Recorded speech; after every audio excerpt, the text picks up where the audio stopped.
അപ്പം നമുക്കൊരു ബ്രാൻഡ് ആവണം, അല്ലെങ്കിൽ എൻ്റെ ഒരു ട്രൂ പൊട്ടൻഷ്യൽ എനിക്ക് കണ്ടുപിടിക്കണം എന്ന് നമ്മൾ പറയുമ്പോൾ ഇതിന് നമുക്ക് ഇതെന്താണ്, നമ്മൾ നിലവിൽ എന്താണ് നമ്മൾ മനസ്സിലാക്കണ്ടേ.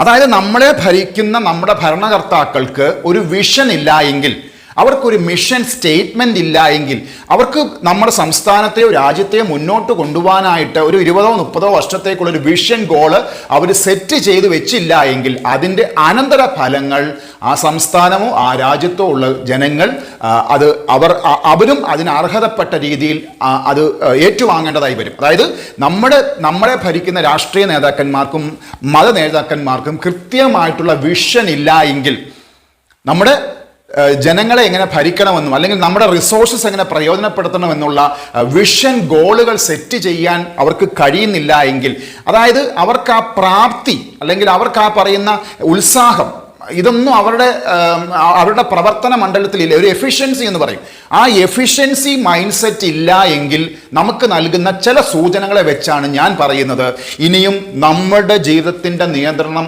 നമ്മൾ തന്നെ ഏറ്റെടുക്കേണ്ട സമയം അതിക്രമിച്ചിരിക്കുകയാണ്. അത് കൃത്യമായിട്ട് ട്രെൻഡുകൾ മനസ്സിലാക്കിക്കൊണ്ട് ഫ്യൂച്ചറിസ്റ്റിക് ആയിട്ടൊരു ടൈം ട്രാവലർ എന്ന നിലയിലാണ് ഞാൻ ഈ കാര്യങ്ങളൊക്കെ നിങ്ങളോട് ഞാൻ പറയുന്നത്. ജീവിതം പഠിക്കുവാനായിട്ട് താല്പര്യമില്ലാത്ത വ്യക്തികൾക്ക് ഇനിയും രക്ഷയില്ല.